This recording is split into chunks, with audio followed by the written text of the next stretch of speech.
네, 다시 쓰는 건축학 개론 시간입니다. 기후위기 시대에 좋은 건축은 무엇인지 우리가 한 달에 한 번씩 황종대 광명시 도시재생지원센터장님 모시고 얘기를 나누는데요. 제가 센터장님 처음에 기후 건축학 우리 처음 얘기할 때 되게 무식한 얘기했잖아요. 그러니까 재건축이나 리모델링 지원하는 것만 이 도시재생지원센터장님이라고 하시니까 이쪽을 집중해서 여쭤볼까 그랬었는데요. 이번에 제가 여름 휴가로 평창국제음악제를 갔었어요. 근데 여기 콘서트홀이 유리벽으로 돼 있는 거예요. 근데 2층으로 올라가니까 2층이 표가 싸거든요. 그래서 저는 2층 표만 끊어서 2층으로 올라갔는데 로비 쪽이 에어컨을 틀어도 유리벽으로 햇빛이 들어오니까 온실인 거예요, 온실. 그래서 1층은 지붕이 있으니까 조금 서늘한데 2층으로 올라오니까 이건 에어컨 틀어도 소용이 없구나 한때 황종대 센터장님이 생각났습니다. 이거 여쭤봐야지. 그러고 이런 게 기후위기 시대의 건축 양식에서 고민해야 될 부분이겠구나. 유리로 하니까 너무 아름답고 멋있었는데요. 작년, 재작년 여름만 해도. 올해 더 더워지니까 이게 그럼 여름에는 에너지가 어떻게 되는 거지? 이 생각이 들더라고요. 이걸 시원하게 하려면 얼마나 에어컨을 틀어야 되는 거지? 과연 시원해질까? 후끈후끈했어요. 2층이 온실처럼 돔으로 돼 있으니까 유리가. 그래서 기후 건축학이라는 말이 괜히 있는 게 아니구나. 우리가 그래서 이 건축학 개론 시간을 센터장님 모시고 듣는구나 하고 크게 깨닫고 와서 오늘은 그 재건축 리모델링 지원이 얼마 되나요? 이런 거 안 여쭤보고 좀 근본적인 걸 여쭤보겠습니다. 제가 개화를 했습니다. 제가. 그래서 기후위기 시대에 좋은 건축은 무엇인가를 놓고 우리가 얘기를 했는데 처음에 센터장님이 틈이 없는 건축을 생각해봐라 하셨잖아요. 집을 어떻게 할 것인가 해서. 그래서 오늘은 조금 근본적인 얘기로 좀 유식한 얘기로 들어가서 그러면 애초에 지을 때 패시브 하우스라고 하더라고요. 이렇게 열 손실이 적은 집 또는 에너지를 적게 써도 되는 집, 저는 그냥 단열이 잘 되는 집 이렇게만 이해했는데요. 이 패시브 하우스가 뭔지에 대해서 간략하게 한번 저처럼 개화하는 사람들을 위해서 설명을 해주시면 어떨까요? 예, 우선 인사를 먼저 드려야 될 것 같아요. 예, 안녕하세요. 광명시 황종대 센터장입니다. 반갑습니다. 말씀하신 대로 이게 참 유리 건축이 참 많죠. 그게 좀 사실 영어를 쓰는 거를 이렇게 좋아하진 않는데 그리고 커튼월 건축이라고 이야기를 해요. 커튼홀 건축이요. 커튼월이요. 커튼월 건축. 예. 유리로 이제 전면을 뒤덮여 있는 이제 그런 건물들, 이제 빌딩 굉장히 많죠. 많죠. 예. 이런 건축들이 한동안 또 꽤 유행을 했었습니다. 네. 예, 사실은 이제 건축이 이게 예전에 그런 얘기들을 많이 했어요. 이게 예술이냐, 아니면 기술이냐, 과학이냐, 이런 이야기를 많이 했었는데 미술사에 들어가도 건축사를 공부를 하게 되고요. 맞아요. 그 다음에 또 이게 공학적으로 봤을 때에도 건축이라는 학문이 굉장히 더 중요한 학문 중에 하나입니다. 근데 그 역사를 살펴보면은 건축이 예술과 기술이 어떤 중간 지점에 있는 것 같아요. 맞아요. 그리고 건축이 사실은 상당히 이제 기술이 집약되어 있는 그러한 그 산업 중에 하나입니다. 이게 우리가 이제 혹시 파리에 가시면은 노트르담 성당이 좀 유명하잖아요. 네, 꼭 가보겠습니다. 한때 이게 불이 나가지고 다시, 맞아요. 예, 다시 복원한다고. 복원을 다 했습니다. 끝냈고 지금 가시면은 다 볼 수가 있는데 노트르담 그 성당에 들어가시면은 굉장히 큰 기둥, 그다음에 기둥을 받쳐주는 이제 벽들, 부벽이라고 하는데 이러한 것들이 굉장히 많아요. 그러다 보니까 그 안에 들어가면은 이게 그러니까 공간이 좀 협소하죠. 작죠. 작아요. 근데 이러한 이 공간을 좀 더 키울 수 없을까? 좀 더 인간이 좀 편하게 쓸 수 없을까 하는 그러한 고민 가운데에서 기술이 발전을 하거든요. 지금 우리가 가장 많이 쓰는 재료 중에 하나인 철근 콘크리트. 최근에 이제 철근을 빼서 좀 문제가 되기도 했지만 맞아요. 이 철근 콘크리트라는 기술이 이제 개발이 되면서 건축이 굉장히 자유로워지기 시작을 합니다. 부벽을 예전처럼 이렇게 막 두툼하게 안 해도 되는 그런 게 그렇죠. 있나요? 그러니까 이제 거푸집이라고 틀을 짜가지고 이 콘크리트를 부으면은 그 형태대로 건물이 나오는 거죠. 굉장히 혁신적이었던 거죠. 이래서 이제 근대 건축이라고 하는 게 이제 그 발전을 하게 되는데 이후에 이제 철골 구조가 또 나오게 돼요. 그러니까 우리 에펠탑 아시잖아요. 에펠탑이 대표적인 철골 건축인데 철로 이제 구조물을 만들면서 이 구조물을 더 형태를 더 이렇게 자유롭게 더 네. 높이 네. 더 크게 만들 수 있게 되었던 것이죠. 이제 이러다 보니까 여기에 이제 기존에는 이제 벽을 이렇게 막 이제 뭐 벽돌을 해야 붙이던가 됐었는데. 이제 콘크리트를 부어가지고 벽을 만들었는데 그게 아니라 여기다 유리를 붙일 수 있게 됐던 거예요. 아, 철근으로도 튼튼하게 지을 수 있으니까 철근과 네. 철골이 좀 구분이 되는데 네. 우리가 철근이라고 하는 건 뭐냐면은 콘크리트 내부에다가 콘크리트가 왜냐면 구우면 사실은 그렇게 예. 강하지 않아요. 예. 콘크리트를 위해서 그 이제 판을 만들어 가지고 네. 위에 사람이 이렇게 올라가면은 콘크리트만 붙게 되면은 아래가 부서지게 됩니다. 그래서 이거를 보강하기 위해서 철근이 들어가게 되어 있어요. 안에 넣은 그래서 집 부술 때 보면은 벽을 부쉈는데 안에 철근이 보이는 그런 네, 맞습니다. 건가요? 예, 네. 그 철근은 이제 그 콘크리트의 취약점을 보완하기 위해서 우리가 넣는 재료이고요. 네. 철골은 그 자체로 이제 구조체를 만드는 거예요. 그래서 뭐 H빔, I빔 이렇게 있는데 그 우리 잘 보실지 모르겠지만은 이제 그 고속도로 가다 보면 가끔 네. 그 이제 그 큰 그 화물차에 이 철골을 이렇게 실어가지고 나르는 것들 가끔 볼 네, 수가 있을 거예요. 자주 봅니다. 예. 근데 이제 그 공사장 주변에서 이제 그런 것들을 볼 수가 있는데 네. 이걸 철골이라고 그래요. 이제 철골 구조물을 만든 다음에 여기에 이제 유리를 붙이는 게 이제 그런 방식으로 붙이는데 그럼 에펠탑은 철골이네요. 철골입니다. 네. 철골이고 말씀하신 대로 그러니까 한동안 우리가 이제 실내에서 에어컨을 이제 그 가동을 한다던가 네. 아니면은 또 이제 그 난방을 할 수 있는 그런 에너지가 풍부했기 때문에 이제 이런 그 건축들이 굉장히 유행을 했었어요. 네. 이런 건축들이 가지고 있는 큰 장점은 뭐냐면은 일단 예쁘고 아름답죠. 예. 네. 그리고 그 사실은 제가 좋아하는 건축물이기는 한데 저도요. 근데 이렇게 더울 줄 몰랐어요. 네, 맞습니다. 노트르담이 아니라 우리 저기 그 루브르 박물관 가면은 네. 중간에 이제 유리로 만든 피라미드를 이렇게 많이 가보셨을 거예요. 네, 저 사진으로 봤습니다. 예. 네. 그게 이제 굉장히 유명한 건물인데 네. 유리가 가지고 있는 그런 힘들이 또 있어요. 예를 들면 이제 채광을 굉장히 잘 받아들일 수 있다던가.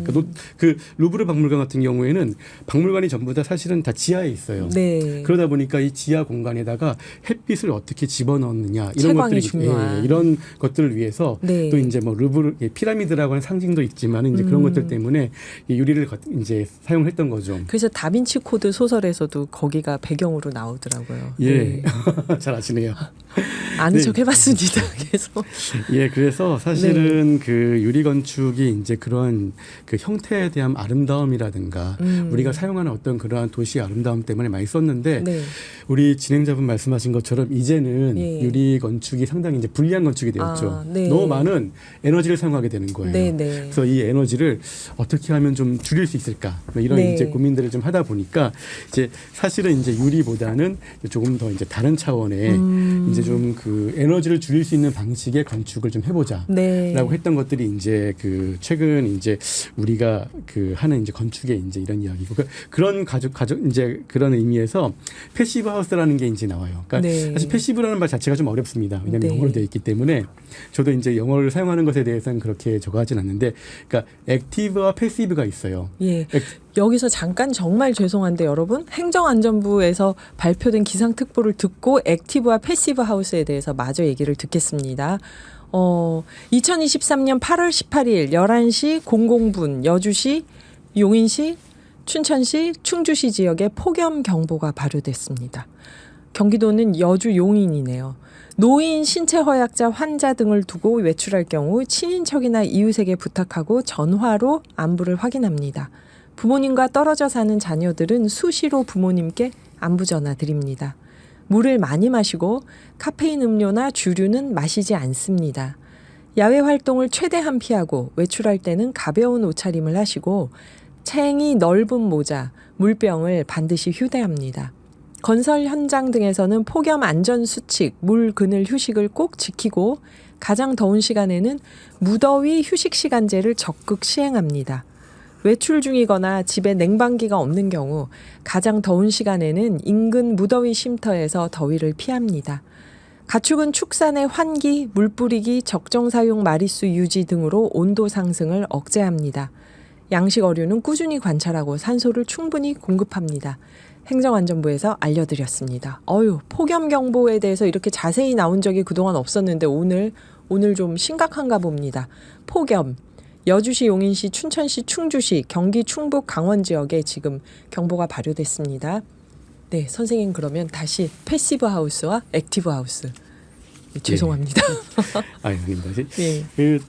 예, 맞아요. 지금 이런 이제 폭염이라든가 이런 이제 자연이 사실은 좀 이렇게 무서운 이제 네. 그런 그 요소로 다가오기도 하지만 네. 사실은 건축은 이제 이중적인 성격을 가지고 있죠. 네. 한편으로는 자연에 대해서 우리를 이렇게 보호해주는 역할을 하지만 네. 다른 한편으로는 자연을 적극적으로 우리가 받아들이면서 네. 그 자연을 통해서 인간이 이제 살 수 있는 환경을 조성하는 거죠. 아, 네. 패시브 하우스라는 게 그런 겁니다. 그러니까 원래 액티브 하우스는 우리가 이제 흔히 말하는 이제 그 재생에너지, 태양열이라든가 네. 태양광 이런 것들을 그러니까 이러한 에너지원들을 적극적으로 활용을 해가지고 이 건물을 유지하는데 운영하는데 사용하는 걸 액티브 하우스라고 그래요. 아, 그러니까 재생에너지를 만들어서 적극적으로 활용하는 게 액티브 하우스고. 예, 맞습니다. 패시브 하우스는 뭐냐면은 그러니까 이러한 것을 활용하지 않고 자연에 있는 그대로 건물의 구조 그 자체만을 가지고서 이 그 건물 내부에 있는 온도, 습도를 유지시켜 주는 그러니까 네. 이러한 그 장치가 되어 있는 것을 우리가 패시브 하우스라고 하는 거죠. 네. 그래서 자연이 가지고 있는 햇빛, 바람 이러한 것들을 그러니까 그 적극적으로 활용을 해가지고 우리가 살 수 있는 쾌적한 환경을 유지시켜주는 일정 부분 유지시켜주는 그러한 그 건물 그런 주택을 우리가 패시브 하우스라고 합니다. 한다. 예. 네. 한옥은 그럼 패시브 하우스의 일종으로 볼 수 있을까요? 난방이 안 돼서 좀 어려운가? 추워서. 사실 이제 그러니까 지금처럼 인간이 모여 살지 않았던 그 당시에는 네. 사실 이렇게 이제 이제 우리나라 이제 한옥의 이제 난방 시스템은 사실 온돌이잖아요. 네, 네. 이것도 이제 자연에서 나무를 채취해야 되고 아. 나무를 떼서 이제 군부를 떼가지고 네. 이제 온기를 이제 방 곳곳에 이제 집어 넣어야 하는데 네. 이게 인간이 많지 않았을 때에는 괜찮아요. 자연에 별로 그렇게 큰 영향을 주지 않았던 거죠. 나무를 떼도. 예, 그렇죠. 아마 지금 우리가 모든 건물에 나무를 뗀다고 하면은 큰일 나죠. 아니, 큰일 나죠. 큰일 나죠, 진짜. 그러니까 이 모든 문제는 네. 인간의 밀집에서부터 시작이 돼요.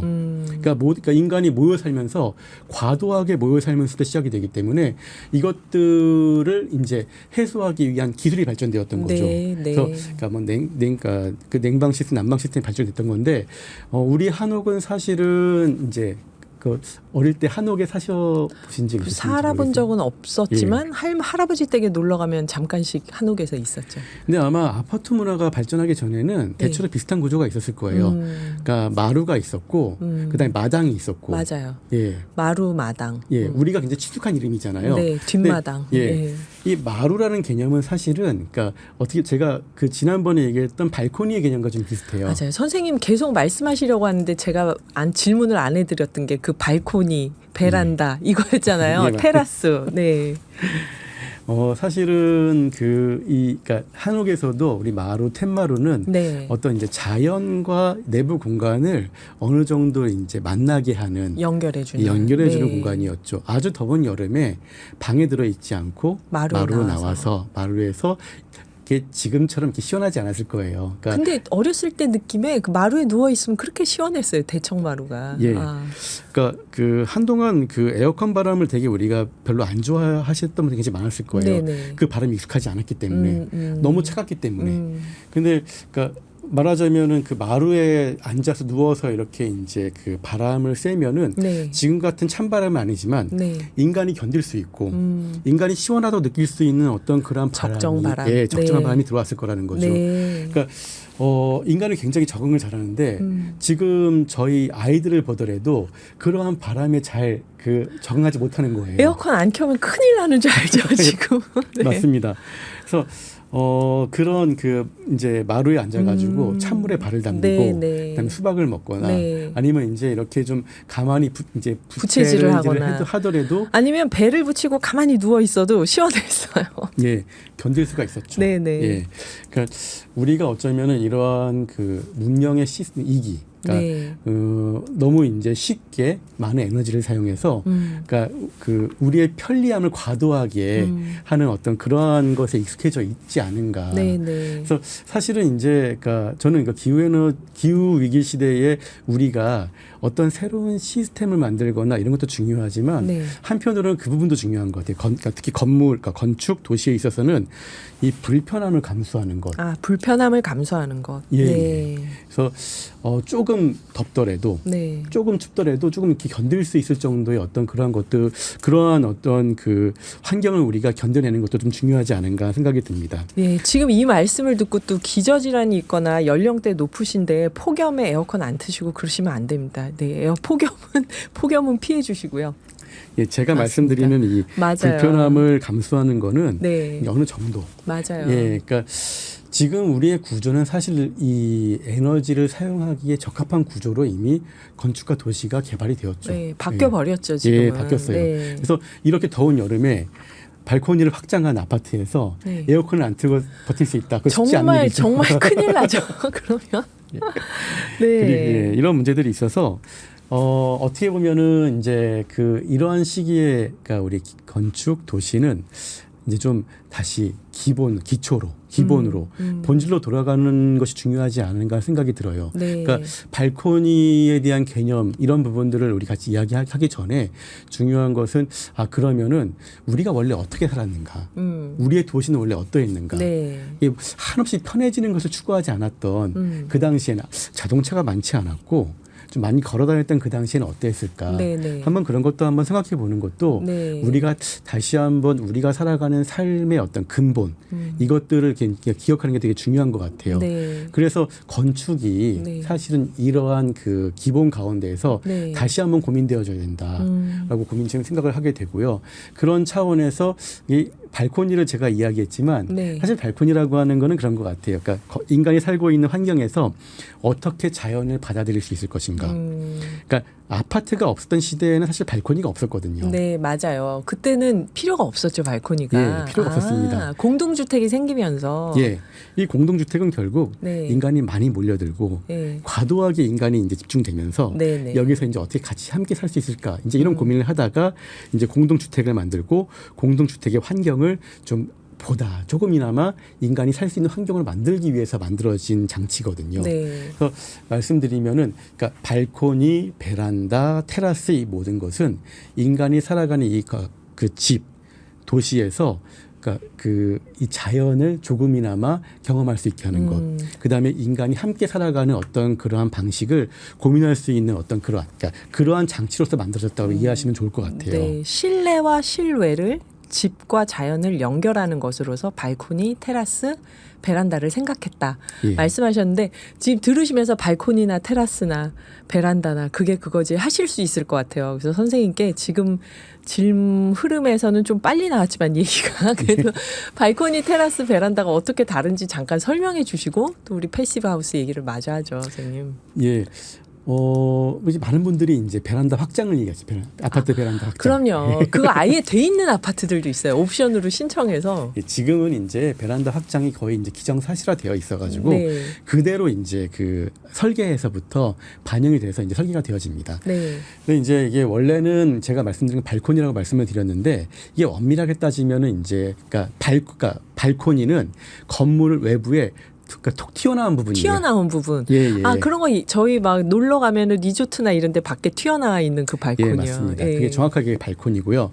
베란다는 그러니까 1층과 2층이 있으면은 1층과 2층의 면적이 다르잖아요. 네. 보통은 1층이 넓고 2층은 2층이 좀 좁죠. 좁고. 그러면 이제 2층에 뭐가 생기죠? 앞에 마당 같은 그렇죠. 게 생기죠. 1층의 옥상부에 있는 네. 2층에 이제 마당 같은 부분이 생기죠.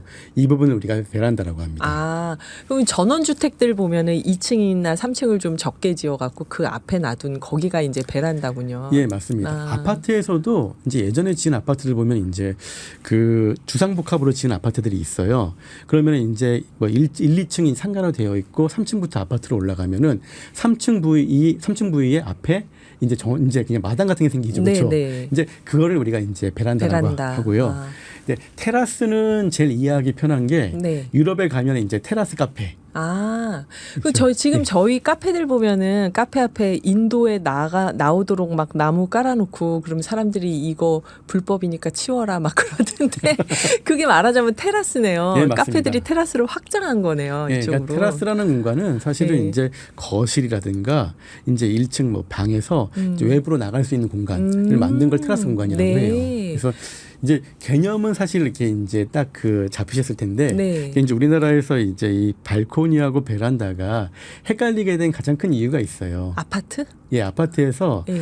이제 사실은 다 확장을 하다 보니까 네. 이게 이제 툭 튀어나온 부분이 없잖아요. 맞아요. 윗집의 윗부분이 됐죠. 다. 아. 그러다 보니까 이게 이제 발코니인지 베란다인지 이제 헷갈리는 부분이 있는데 네. 이제 법적인 정확한 용어는 발코니가 맞습니다. 아, 저희 아파트 앞에 있는 그게 네. 다 발코니다. 그렇습니다, 여러분. 발코니, 테라스, 베란다 구분이 되셨죠? 저희 아파트에 있는 건 대부분 발코니라고 그래요. 그러면 이제 그래서 다시 패시브 하우스로 와보면 선생님께서는 지금 액티브 하우스하고 패시브 하우스 얘기를 해주셨는데 우열은 없겠지만 생각하실 때 기후위기 시대에 더 바람직한 건축 양식이다 하면 어느 쪽을 선택하시겠어요, 선생님은? 사실은 이제 이 패시브 하우스는 이제 에너지 위기 때문에 만들어진 그런 네. 개념인 것 같아요. 그러니까 네. 자료를 찾아보니까 독일에서 처음으로 이제 이 패시브 하우스에 대한 개념이 나왔는데 이제 에너지 위기가 나타나면서 에너지를 적게 사용할 수 있는 주택, 네. 건축, 도시에 대한 이제 논의가 이제 활발하게 진행이 됩니다. 이제 이 논의가 이제 1990년대부터는 이제 본격적으로 나오기 시작을 하는데 지금은 이제 그러니까 이 어떻게 에너지를 사용하느냐, 사용하지 않느냐의 차원보다는 네. 이 재생에너지와 이 패시브 하우스를 어떻게 접합시키느냐의 문제로 이제 그런 시대로 이제 바뀐 것 같아요. 네, 그래서 네. 지금 이제 우리나라 같은 경우 이제 패시브 하우스라는 명칭보다는 이제 제로 에너지 주택, 제로 에너지 주택. 제로 에너지 건축이라는 명칭을 좀 많이 사용하는 것 같고요. 네. 그래서 어떻게든 이제 우리가 화석 에너지를 사용을 이제 점차 줄여가고 네. 이제 재생에너지의 사용을 늘려가고 동시에 이제 쓸데없는 에너지의 사용을 줄이고 최대한 자연에 있는 그러니까 아까 말씀드렸던 햇빛과 바람을 통해서 네. 그러니까 건물을 사용하고 유지할 수 있는 이런 그런 이제 이런 것들을 가지고서 이제 저희는 이제 제로에너지 주택을 이제 활용을 하는 것 만들고 활용하는 거죠. 그래서 이제 여러분 우리가 제로 에너지 주택에 대해서 우리나라에 맞는 패시브 하우스는 뭔가 이런 얘기를 본격적으로 나누려고 하는데 시간이 이렇게 많이 지났습니다. 선생님하고 오늘은 우리 시작하면서 그랬거든요. 우리 여유 있게 우리 천천히 한번 가보죠. 서로 막 의기투합을 했는데 다음 달에 오셔가지고 오늘 못다 하신 말씀 마저 이어서 또 해주시면 좋겠습니다. 여기 보니까 5692님이 저는 종로구 개동과 안국동에서 나고 자랐거든요. 이곳은 한옥 보존지구라 겨울을 지나 봄이 오면 깨진 기와 수리도 했고 나중에는 보일러로 바꿨지만 어릴 때는 아궁이에 연탄으로 방을 따뜻하게 했어요. 방문도 모두 나무 창살에 창호지를 붙인 집이었어요. 여름에는 장독대 위에 큰 다라 안에 그 고무통을 얘기하는 거죠. 물을 받아서 따뜻하게 했다가 저녁 때 햇볕에 데워진 물로 샤워했던 기억이 나네요. 아유 그랬구나. 네네. 친환경 샤워라고나 할까요? 그러셨습니다. 이런 사연 굉장히 재밌는데요. 네, 제가 선생님 말씀을 본격적으로 제로 하우스로 들어가면 길어질 것 같아서 여기서 정리를 했지만 제로 하우스를 다음에 나오셔서 이제 본격적으로 우리 바로 그때는 제로 하우스로 바로 들어가죠, 선생님. 그런데 제가 또 한 가지가 있어요. 이렇게 나오신 분들을 위해서 이분께는 이 노래가 어울리지 하고 떠오르는 분들이 있는데 황종대 선생님께는 세비지 가든의 I knew I loved you 이 노래를 들려드리고 싶었습니다. 제가 선생님을 사랑한다는 뜻은 아니고요. 이 노래의 분위기가 선생님과 정말 잘 어울린다고 생각을 했어요. 이 노래 듣고 여러분 4부에서 황종대 선생님은 다음 달에 우리는 4부에서 또 다시 뵙겠습니다.